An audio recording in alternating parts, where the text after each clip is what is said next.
talvez essa seja a grande pegadinha, porque ela é uma divisão funcional, ou seja, que considera a função do fígado e não o aspecto morfológico. E daí a gente tem que lembrar que vai ter os setores e segmentos do lobo direito, lobo esquerdo, sendo subdivididos em superior, inferior, lateral, paramediano, e que o caudado ele é independente. Ele tem uma drenagem direta para a veia cava. Isso ajuda muito a gente no raciocínio de entender a fisiopatologia ou algumas adaptações que o fígado pode ter, por exemplo, na síndrome de Budd-Chiari. E aqui na prova eles gostam muito de saber algumas referências anatômicas. Então, além de lembrar que as veias suprahepáticas elas dividem os segmentos aqui do fígado e que a veia porta separa entre o andar superior e o inferior, a gente tem que saber quem faz a divisão do lobo direito e esquerdo. E na divisão funcional, na segmentação funcional, é a linha de Cantelier, também chamada de fissura interlobar, ou também chamada de fissura portal principal. Eles gostam bastante desse nome, tá? Então, a linha de Cantelier seria justamente aqui um trajeto entre a fossa da vesícula biliar e a veia cava inferior, acompanhando o trajeto ali da veia hepática média. Existem várias classificações discordantes, mas as classificações funcionais, elas têm em consenso justamente isso. Quem faz a divisão entre o lobo direito e esquerdo é a fissura principal, a fissura interlobar e a linha de Cantelier, tá? Outra região também de interesse aqui no fígado que a gente é bom conhecer seria a zona ou a região nua do fígado. Ela fica localizada na face posterior do fígado, principalmente no lobo direito, não é recoberta por peritônio visceral e fica em contato direto com o diafragma. Ela é delimitada por folhetos superior e inferior do ligamento coronário e se refletem do fígado para o diafragma. E lateralmente continua com o ligamento triangular direito. Medialmente se aproxima aqui da veia cava inferior, a gente pode ter pequenas veias ali. E, assim, do ponto de vista clínico, é muito importante para a gente entender alguns processos de disseminação pelo peritônio, pseudomixoma, carcinomatose peritoneal, mas também possui um aspecto relevante durante a mobilização cirúrgica do fígado. Então, o cirurgião conhece bem. Agora nós vamos falar sobre as faces do fígado. A gente tem a face diafragmática e a face visceral. A face diafragmática contém alguns ligamentos de sustentação. Anteriormente tem o falciforme, a sua margem livre contém o ligamento redondo, que ele é justamente a veia umbilical obliterada. De sustentação posterior superior a gente tem o ligamento coronário e seus dois ligamentos acessórios, os triangulares direito e esquerdo. O ligamento redondo, eu gosto que vocês fixem bem isso, eu quero que vocês fixem bem isso, que o ligamento redondo é a veia umbilical obliterada e fica na fissura umbilical. Ele é importante porque durante, por exemplo, na hipertensão portal, é ali que a gente vai procurar aquelas varizes, veias paraumbilicais, tá? Então, muita gente lembra aqui do ligamento falciforme, mas a gente tem que entender que o falciforme é bem mais morfológico, enquanto quem divide na realidade, do ponto de vista funcional, é a linha de Cantelier, tá? Então, reforçando aqui, o ligamento falciforme, barra redondo, né? Passa ali na fissura umbilical, separa o lobo esquerdo em medial e lateral, ou seja, o 4 do 2 e 3. E agora falando da face visceral. Na face visceral nós temos o ligamento venoso, que representa justamente o remanescente fibrótico do ducto venoso fetal, e continua com o ligamento redondo e com o ramo portal esquerdo. Ele vai separar o caudado do lobo esquerdo do fígado, tá? O ligamento venoso, ele ele corre nessa fissura do ligamento venoso e é o reparo visceral que ajuda a separar o caudado do lobo esquerdo. Na prática, assim, ele está no limite entre o 1 e o 2, segmento 1 e 2, tá? E sempre fiquem atentos a esse termo, se eles querem falar de morfologia ou de funcional. Morfológica é o que a gente vê na superfície, funcional é coinô. E morfologicamente, o falciforme que divide, né, o lobo direito e o lobo esquerdo. Justamente na face, inclusive na face diafragmática. Já na face visceral, o quadrado e o caudado aparecem por causa das fissuras do ligamento redondo e do venoso, né? Obviamente, além da fossa vesícula da veia cava inferior. Então, assim, mais uma vez, a questão de morfológico é a anatomia descritiva do fígado. Já funcional é o que o cirurgião e a radiologia usam para ressecção ou segmentação. Então, na nossa primeira questão aqui, ele pergunta: o ligamento venoso divide quais segmentos? Então, a questão aqui direta, né? O ligamento venoso passa na fissura do ligamento venoso, separa o segmento 1 do 2. E o ligamento redondo, o que é que ele divide, né? Então, outra questão que também já caiu. O ligamento redondo, ele passa pela fissura umbilical e separa o segmento 3 do 4B. Mais uma questão. Segundo a anatomia de Coinot, a estrutura que separa os lobos hepáticos direito do esquerdo. Então, falou de Coinot, falou de função, a gente tem que lembrar que é a fissura lobar principal ou fissura interlobal, linha de Cantelier, tá? No fígado, a veia umbilical obliterada dá origem ao quê? É o aquém, né? Então, mais uma vez, o ligamento redondo ele é esse cordão fibroso da obliteração da veia umbilical. É lá que a gente vai procurar nos pacientes com hepatopatia crônica se não tem as veias paraumbilicais. Nós temos algumas variantes anatômicas, aqui do lobo hepático direito e do fígado, prolongamento vertical, também chamado de lobo de Riedel. No lobo hepático esquerdo, prolongamento horizontal, também chamado de cauda de Castor. Nós temos também o processo papilar do fígado, que pode ser confundido com linfonodomegalias ou tumores pancreáticos no ultrassom. Falando um pouco do sistema portal, a gente sabe que a veia porta é formada pela junção da veia mesentérica superior com a veia esplênica para formar a veia porta. A veia mesentérica inferior, normalmente ela drena direto para a veia esplênica. E é importante a gente saber que veias drenam para elas, né? Então, para a esplênica, gástricas curtas, gastromental esquerdas, pancreáticas, mesentérica inferior, com destaque aqui para a retal superior. Para a mesentérica superior, temos a gastromental direita, pancreático duodenal, jejunais, ileais, cólica médica direita e ileocólica, incluindo a apendicular. E às vezes algumas diretas, né? Císticas, gástricas esquerdas, esofágicas, gástrica direita e paraumbilicais. Então, falando agora um pouco da vascularização do fígado, nós temos a anatomia arterial, responsável por cerca de 25%, então sai lá do tronco celíaco, a artéria hepática comum, depois a artéria hepática própria, ramo direito e esquerdo. Depois a anatomia portal, responsável por 75% da vascularização do fígado, que é a junção da mesentérica superior com a veia esplênica. E também a questão da anatomia venosa, das veias hepáticas direita, média e esquerda, drenando para a veia cava inferior. Novamente falando que o segmento caudado, segmento 1, ele drena direto para a veia cava.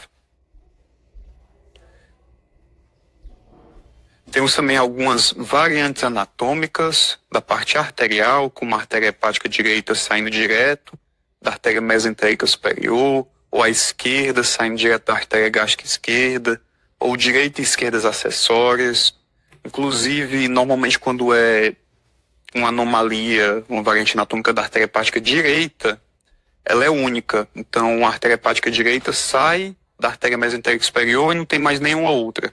E normalmente a esquerda tem lá ela bonitinha saindo da artéria hepática própria e saindo outras acessórias ali da gástrica esquerda. A gente pega 2, 3, 4 artérias hepáticas esquerdas. Podemos também ter variações anatômicas da veia hepática, como a veia hepática direita acessória inferior. Próxima questão. Sobre a anatomia do sistema digestório, pode-se afirmar que... Pausa um pouquinho, olha bem para os itens. E vamos lá. Qual o item correto? Letra C.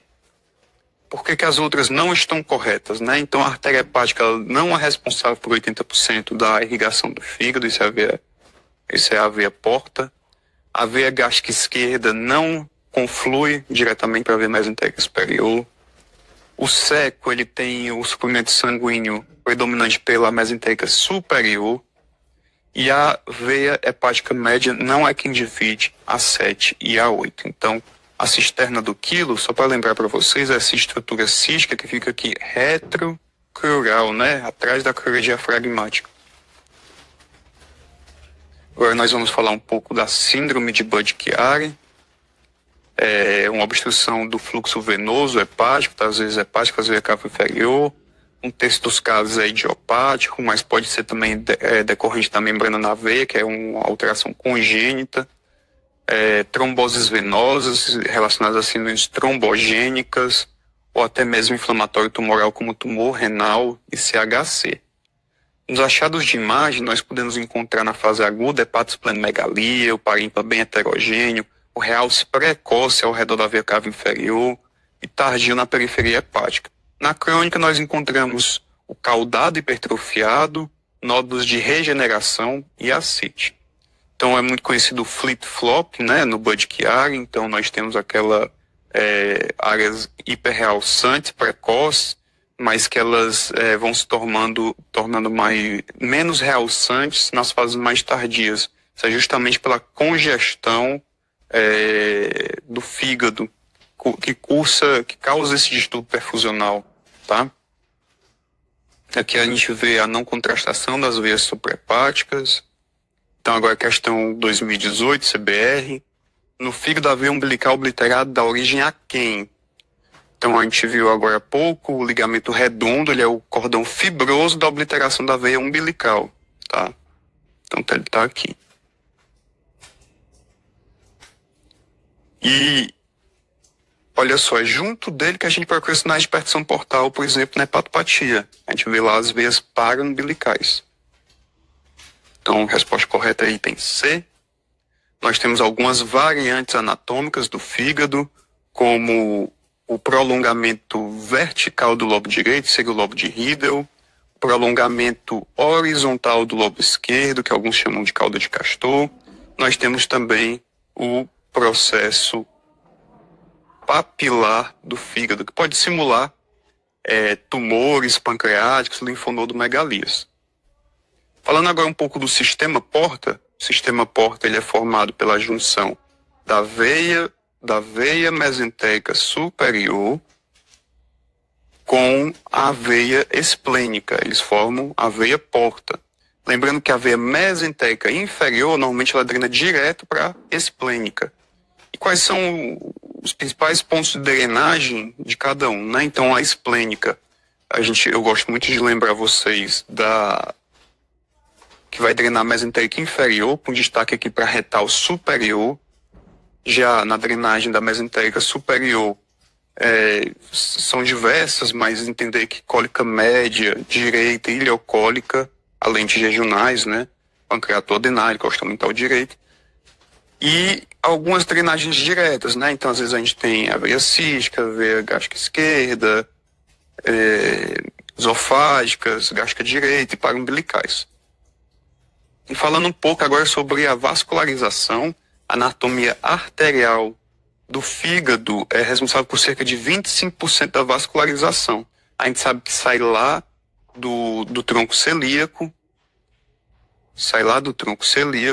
sai a artéria hepática comum, depois a artéria hepática própria, ramos direito e esquerdo. E a anatomia portal representa cerca de 75% da vascularização. vindo justamente da junção da veia esplênica e da mesentérica superior. Quanto à anatomia venosa, são as veias hepáticas direita, média e esquerda diretamente para a veia cava inferior. Lembrando que o caudado é independente.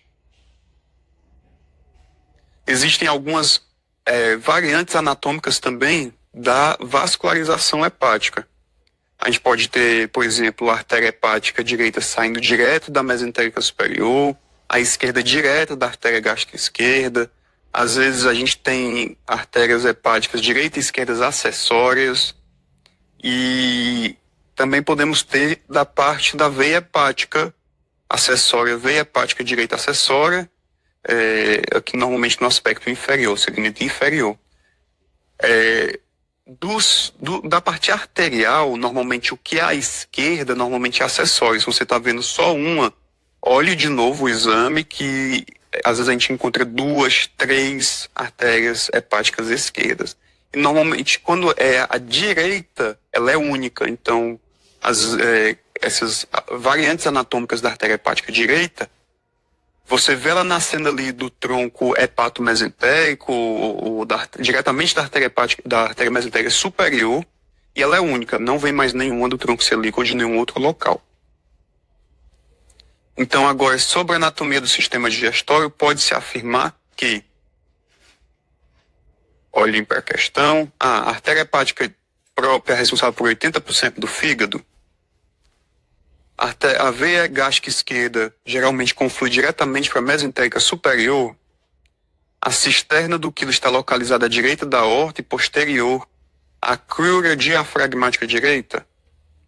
O seco possui suprimento sanguíneo predominante da mesentérica inferior. A veia hepática média é o reparo anatômico que permite a divisão entre o segmento 7 e 8. Então aqui, para trazer para vocês o conceito que é a cisterna do quilo, né? Então, primeiro de tudo, vamos comentar item por item. Por que o primeiro item está errado, né? A gente sabe que, na verdade, 70%, 80% do fluxo vem da veia porta, né? Não vem da artéria hepática.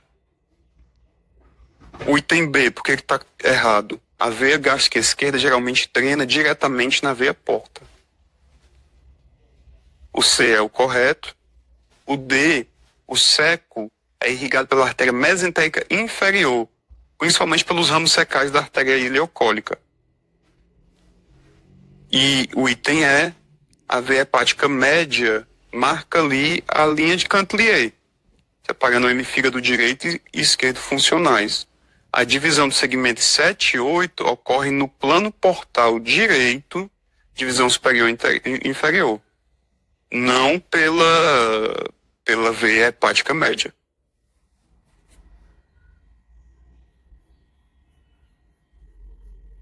Então, mais uma vez aqui o sistema portal e onde fica a cisterna do quilo, né? Posterior à crura diafragmática.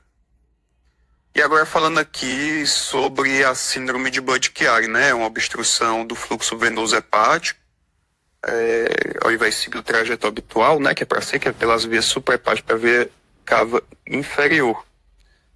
1/3 dos casos é idiopáticos, às vezes a gente tem a membrana na veia, que é uma alteração congênita, trombose venosa, seja por síndromes trombogênicas ou até mesmo questões inflamatórias tumorais, como tumor renal, CHC. E nós temos de achado de imagem na fase aguda hepatosplenomegalia, parênquima bem heterogêneo. A gente tem um realce precoce da região ao redor da veia cava inferior, com um realce tardio da periferia hepática. Já nas alterações crônicas, nós temos um caudado hipertrofiado, nódulos de regeneração, ascite.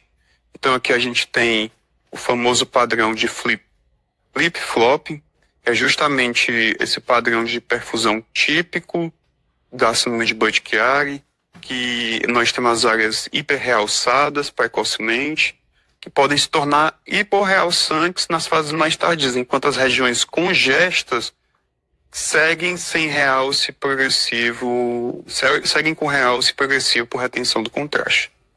Então, um distúrbio perfusional, nada mais é que um distúrbio perfusional.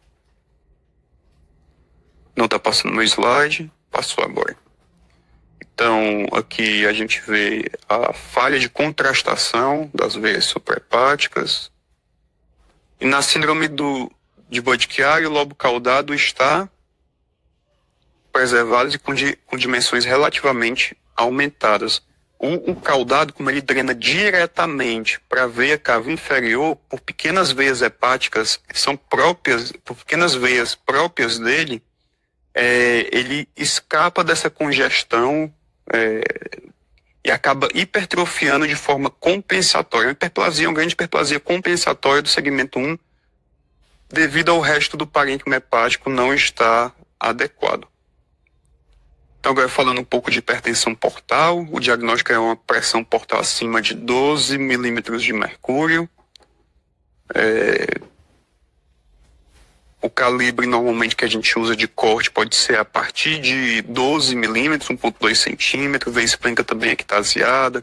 Presença de circulação colateral, esse é o achado mais específico da hipertensão portal, esplenomegalia e ascite. E quando a gente vai estudar as causas de hipertensão portal, nós temos as pré-sinusoidais, sinusoidal e pós-sinusoidal. Pré-sinusoidal seria justamente trombose portal, compressão extrínseca, esquistossomose. Sinusoidal, sem dúvidas nenhuma, o que você tem que saber é cirrose. E pós-sinusoidal, cinema de Budd-Chiari, doença veno-oclusiva, ciência cardíaca direito. Entrando aqui nas doenças de depósito do fígado, nós temos, em casos de aumento da atenuação, suspeita de sobrecarga férrica, então pode ser primária, como hemocromatose, pegando pâncreas e coração. A secundária pega baço e osso, seria hemosiderose. E a ressonância magnética, sem dúvida, é a melhor forma da gente fazer essa avaliação. É bem sensível, a gente procura justamente o contrário da esteatose, né? Na esteatose a gente tem uma queda do sinal no fora de fase, enquanto na sobrecarga férrica a gente tem um aumento do sinal no fora de fase. Também é bem comum a gente ver uma difusão, um fígado que não brilha tanto na difusão, como é para brilhar, um T2 muito escuro, tá? A gente pode ter glicogenose, que tanto na ultrassonografia e na tomografia vão aparecer hiperdenso e hiperecogênico. Podemos ter também naqueles pacientes que têm uso de um marca-passo ou tratam de alguma arritmia, usam doses maiores de amiodarona. Podemos ter esteatose hepática, existem diversos critérios, 10 unidades abaixo da densidade do baço, ou um número absoluto abaixo de 40, queda da fração, do sinal em fase fora de fase, ali a gente consegue calcular a fração de gordura, e no ultrassom normalmente a gente compara as ecogenicidades do fígado com o rim direito. Então aqui a gente tem um exemplo clássico de esteatose. Então aqui a sequência em fase e aqui fora de fase. Fora de fase é onde tem o desenho pelo lápis. A gente vê que o fígado está bem mais escuro. E aqui na tomografia também bem hipodenso. Já na sobrecarga férrica, olha como o fígado ele pode ficar com o sinal bem baixo na sequência em fase. E no fora de fase ele aumenta esse sinal, né? E aqui um fígado hiperdenso na tomografia. Então vamos para mais uma questão. A ressonância pode ser útil na diferenciação da etiologia da sobrecarga férrica através da análise da queda do sinal das vísceras. Quais das afirmações abaixo melhor diferencia a hemocromatose primária das outras causas de sobrecarga?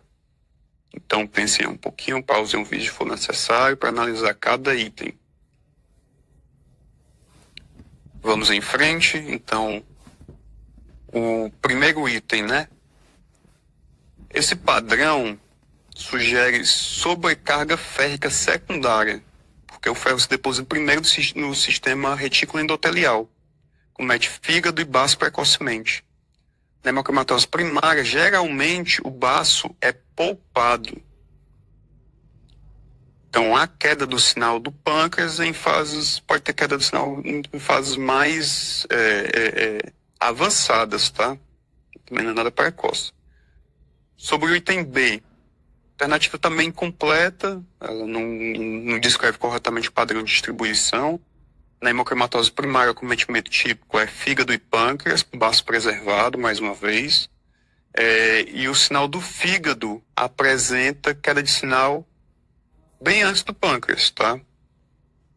O item C é o item correto, né? Na hemocromatose primária, o ferro deposita principalmente em hepatócitos, células parenquimatosas, levando à queda de sinal do fígado e posteriormente do pâncreas, enquanto o baço continua normal, pois o sistema retículo endotelial não é o principal sítio de depósito, tá?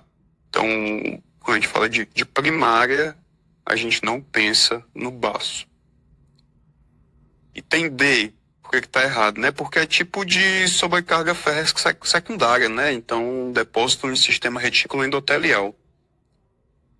E o item embora o baço realmente tenda a manter o sinal normal na hemocromatose primária, o pâncreas não apresenta aumento de sinal, tá? Então, ficou item C. Tentando passar o slide aqui. Deu uma travadinha. Pronto, deu certo agora. Vamos lá. Então, agora falando de lesões hepáticas focais, a gente vai começar primeiro com a esteatose focal. A esteatose focal a gente sabe que pode simular lesão tumoral, mas ela não faz efeito de massa no parênquima nem distorce os vasos. Muitas vezes, inclusive, é visto inicialmente no ultrassom e chega para a gente com a hipótese de hemangioma, né? Então a gente pode ter esteatose focal ou nodular, tem um sinal intermediário em T2, normalmente tem a queda do sinal no forte fase, não tem real significativo, é hiper no ultrassom, hipo na tomografia. O local clássico ali é no segmento 4, perivesicular, e mais uma vez, não distorce vasos e nem tem efeito de massa. Então, mais uma questão aqui sobre esteatose. A presença de área poupada em esteatose difusa pode simular lesões focais e definir condutas inadequadas, se não forem bem caracterizadas. Qual alternativa não é condizente com a área poupada de esteatose? Então, o item B pode alterar poder alterar contorno hepático, se maior que 5 centímetros e periférico, isso não é padrão de esteatose focal. Esteatose focal não tem efeito de massa, tá? Nem área poupada, nem esteatose hepática focal, nem área poupada de gordura. A área poupada de gordura é parênquima saudável. Então também não é para fazer efeito de massa. Próxima questão. Paciente 42 anos, sexo feminino, nódulo no segmento 4, visualizado no ultrassom com aumento de transaminasas. Então vamos olhar a imagem. Então aqui a gente vê o em fase e o fora de fase. Fora de fase, mais uma vez, é onde parece que tem um lápis desenhando os contornos, né? E a gente vê que do em fase para o fora de fase, o fígado, ele escureceu, ele caiu o sinal. Então a gente sabe que tem gordura. Procurando aqui pelo segmento 4, que foi citado no enunciado da questão, a gente vê que tem uma área no segmento 4 que ela não caiu de sinal. Então é uma região, uma área preservada ou poupada de gordura. Então a gente tem as áreas poupadas de esteatose, também tem sinal baixo em T2, o fígado vai cair o sinal todo, menos naquela área que é poupada, não tem realce, pode dar o aspecto de hipo no ultrassom, mas na realidade é porque o resto do parênquima está hiper, né? Então, tipo aqui, ó, tudo isso daqui é gordura, mas essa região aqui não tem gordura. Aqui na tomografia, tudo aqui gordura, mas essa região não tem gordura. Aqui na ressonância, bem parecido com aquela questão que a gente olhou, também não tem efeito de massa. Então, passando para as lesões hepáticas focais, agora a gente vai falar do hemangioma. Ele tem um realce muito típico, né? Ele é um nódulo normalmente com alto sinal em T2, ele pode ter 3 padrões bem descritos de realce. Então a gente tem um tipo 1, que é homogêneo e precoce, ou seja, um enchimento rápido, são principalmente para lesões pequenas. O tipo 2, que é aquele aspecto clássico, né, globuliforme, periférico, centrípero, com tendência à homogeneização nas áreas mais tardias. E o tipo 3 com área central avascular persistente, quando as lesões são muito grandes, tá? Então, pode ter normalmente distúrbios perfusionais associados, e a gente pode ter também o hemangioma hialinizado ou esclerosado, às vezes hemangiomas muito grandes, hemangiomas gigantes, mais de 10 centímetros ao longo da vida, eles podem, os próprios pequenos vasos ali dentro podem ir trombosando essa lesão, reduzindo de tamanho, ficando, inclusive, com perda do seu realce habitual, né? E isso pode, para aqueles pacientes que não têm um exame anterior, pode ser muito difícil diferenciar, por exemplo, de uma metástase. Nós temos também o HNF, que é a hiperplasia nodular focal, é o segundo mais comum. Normalmente eles são solitários, não tem potencial maligno, pode ter um pouquinho de gordura. Normalmente é bem parecido com o parênquima, com o restante do parênquima hepático. O realce é homogêneo e fugaz, com exceção da cicatriz central, né? E ele tem a retenção na fase hepatobiliar do contraste hepatoespecífico. Então aqui, ó, por exemplo, uma sequência pós-contraste tardia, né, que tem contraste hepatoespecífico, a gente vê aqui o contraste sendo eliminado na via biliar, e a gente vê que o nódulo capta o contraste, mantém um contraste, não está hipointenso, por exemplo. Nós temos o adenoma, ele é menos comum, é mais de mulheres jovens, pode ter associação com anticoncepcionais, esteroides, glicogenose, principalmente se forem múltiplos, polipose adenomatosa familiar, podem sangrar, é bem únicos do que múltiplos. Ao uso do contraste hepato específico, não retém contraste. Então, se ele captar a tensão, às vezes é alguma variante, como é o potencial maligno do adenoma, ele tem um risco de degenerar para CHC bem raro, e normalmente acima de 5 centímetros pode ser cirúrgico pelo risco de sangramento. Então aqui a gente tem um caso de adenoma, a gente vê justamente que na fase hepatobiliar não reteve contraste. Então, os tipos de adenoma, nós temos o inflamatório, que seria o mais comum, e também o com maior risco de sangramento, normalmente é daqueles em mulheres com uso de anticoncepcional. Pode ter o sinal do atol, normalmente não tem gordura e são hipervasculares. Nós temos o HNF1 alfa mutado, que é aquele que tem bastante gordura, que também é chamado de esteatótico, ele tem queda do sinal do fora de fase. Ele tem um sinal no T2 bem parecido com o do parênquima hepático.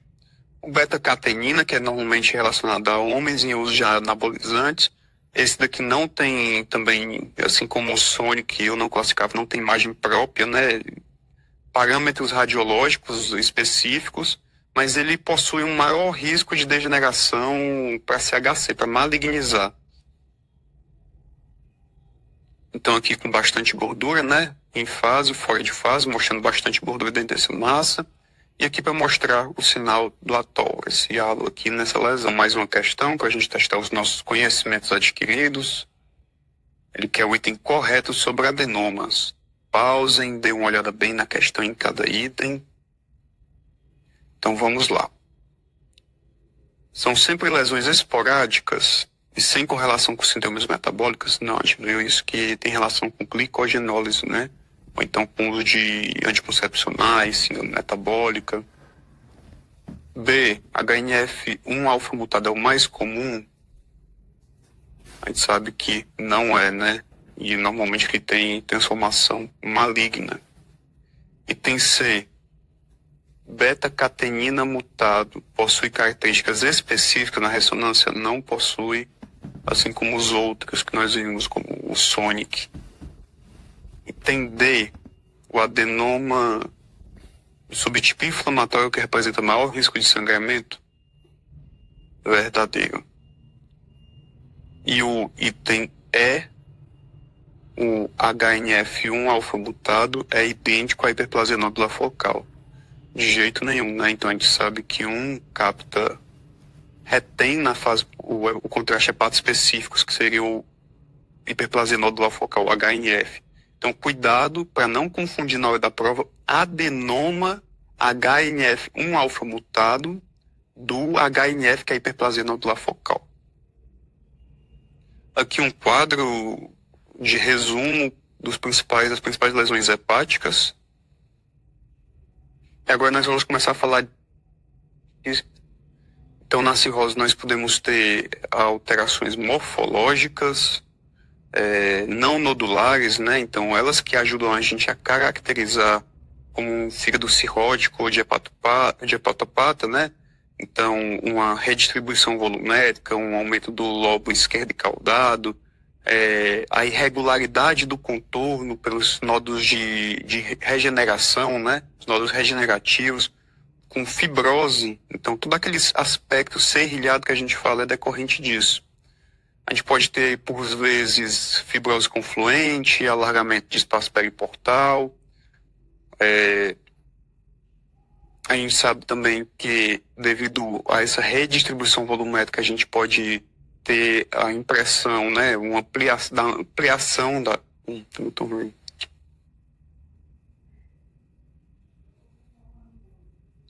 Então, agora falando sobre cirrose hepática, a gente precisa conhecer as alterações morfológicas, então os contornos serrilhados, bordas rombas, o aspecto pseudonodular, assim, com os nódulos de regeneração, a redistribuição volumétrica, o aumento do caudado, do lobo esquerdo, tá?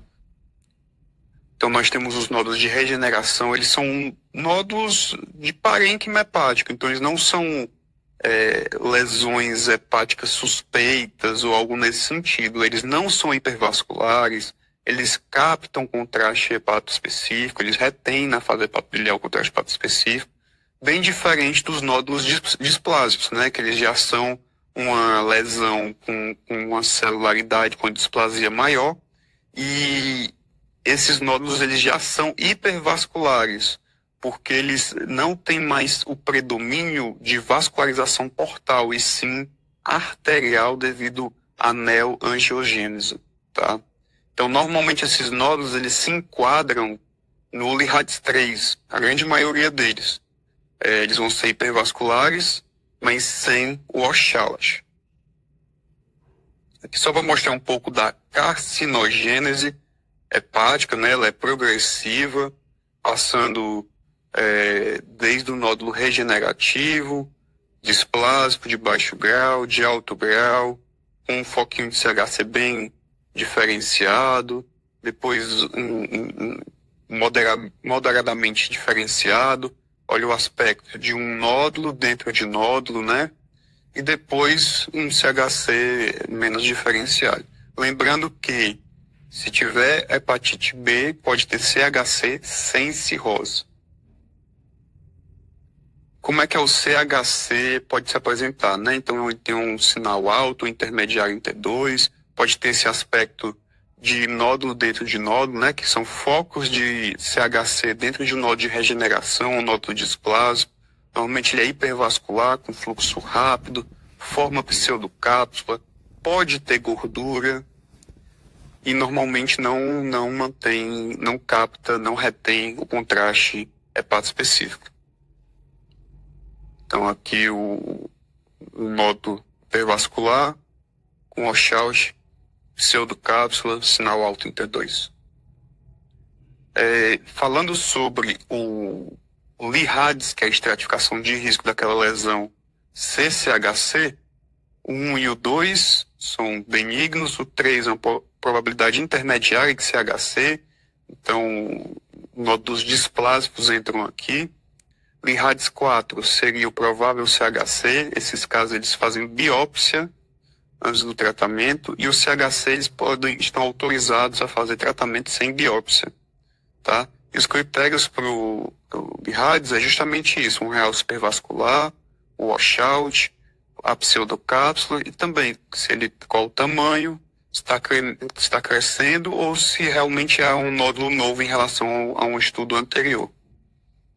Lembrando que nós temos também o Liradis não caracterizável devido à qualidade do estudo em si. Nós temos o Liradis M, que você sabe que aquela lesão é maligna, mas não é típica, às vezes, de CHC. Dentro deles, o mais comum ainda é o CHC, depois colangiocarcinoma, hepatocolangiocarcinoma e, às vezes, metástases. E acima do LIRAD 5, nós temos o LIRADS TIV, né? O TIV, tumor em veia. Seria tumor dentro da veia. Não é um trombo, é tumor dentro da veia. Então, a gente tem que lembrar que o realce, que é um hiperrealce na fase arterial, não em halo, tá? Então, é um realce cheio do nódulo. Ele pode formar pseudocápsula, pode ter washout, pode ter um crescimento acima do limiar de crescimento, né? Seria 50% em 6 meses. E a gente precisa encaixar, a depender do tamanho, para conseguir estratificar. Vejam que lesões menores que 1 centímetro não configuram o LIRADS 5. Quando é que o LIRADS não é aplicável? Menores de 18 anos, pacientes com cirrose por fibrose congênita e hepatopatia por alterações vasculares, como o Budd-Chiari. Existem alguns casos de CHC atípico, eles podem ser hipovasculares, que às vezes eles podem reter também contraste hepato específico, normalmente estão associados a trombo tumoral, invasão de via biliar, então esses casos são bem difíceis.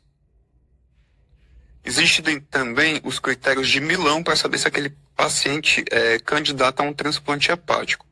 Então, é permitido que o paciente tenha uma lesão até 5 centímetros ou, no máximo, 3 lesões até 3 centímetros cada um. Não pode ter invasão de vasos hepáticos, não pode ter doença extrahepática, sejam linfonodos ou metástases. A invasão vascular, tumor em veia, contraindica o transplante. Então, uma questão sobre os critérios de Milão, qual pode ser listado. Então, lembrando que é uma lesão até 5 centímetros ou 3 lesões até 3 centímetros. Então, duas lesões de 2,5 e 2,9 centímetros está permitido. Sobre o CHC, assinale a alternativa correta. Então, olhem bem, a gente acabou de comentar. Então, a resposta aqui é o item E. O LIRADS não é aplicável em pacientes com síndrome de Budd-Chiari. O LIRADS só pode ser aplicado em pacientes com risco de CHC, como cirrose e hepatite B. Não deve ser usado em causas de hepatopatia de etiologia vascular como Budd-Chiari, tá? Outro ponto que eu queria dizer para vocês é que a restrição à difusão não é um sinal específico para CHC. Mas com certeza ela ajuda, tá? Mas não é específico. Então, lembrando para vocês que alterações vasculares, como etiologia de hepatopatia, no caso Budd-Chiari, não aplica LIRADS. Outros pontos que às vezes podem cobrar na prova, a gente tem que saber um pouco sobre metástases hepáticas, então é bem mais comum que elas sejam hipovasculares, principalmente cólon, estômago, pulmão, mama. A gente pode ter metástases císticas, como em ovário, tumores mucinosos, mama. Algumas calcificadas, como ovários e sarcomas. E as metástases hipervasculares. Então, carcinoma de células renais, tumores de adrenais, tumores neuroendócrinos, melanomas, tá?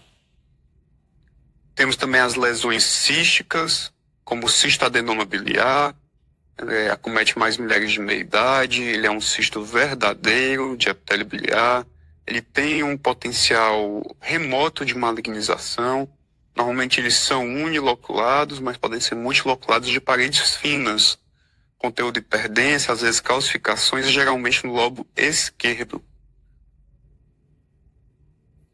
Então, agora falando sobre o cistoadenoma biliar, normalmente é em mulheres de meia idade, é um cisto verdadeiro com epitélio biliar, tem um potencial de malignização muito baixo, podendo ser uni- ou multilocular de paredes finas.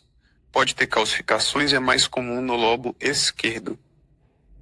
Nós temos o cisto idático, que é uma parasitose causada por equinococos, normalmente é um cisto complexo, de complicação mais temida é a rotura no peritônio. Normalmente pode ter septações, sinais de líquido d'água, calcificação e cistifídio, que talvez seja uma das características mais comuns. Pode também encontrar em outros órgãos, como no baço. Nós temos amartomas biliares, complexo de Wolman-Berg, bem mais comum em mulheres. São múltiplos cistos menores que 5 milímetros. Normalmente essa lesão é raramente acima de 1 centímetro e praticamente não existe acima de 3 centímetros. Cuidado para não confundir com metástases císticas. Existe associação com a doença renal policística do adulto. E no ultrassom nós vamos ver aqueles múltiplos focos ecogênicos com artefato de cauda de cometa. Nós temos os cistos peribiliares, são dilatações císticas peribiliares, junto do trajeto ali venoso portal e do ducto biliar. Está presente em pacientes com hepatopatia crônica com hipertensão portal, é benigno e raro, associado com a dilatação das vias biliares. Outro ponto é que tem que ter cuidado para não confundir com doença de Caroli e com os amartomas que nós acabamos de discutir. Também não comunicam com as vias biliares, são homogêneos, com localização central e hilar, e são também raramente maiores que 1 centímetro. Então agora é mais uma questão. Acerca das lesões císticas hepáticas, a assinale é incorreta. Então os amartomas, eles normalmente são lesões pequenas e não de grandes dimensões.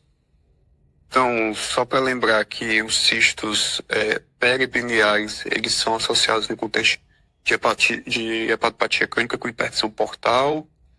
O sinal do lírio d'água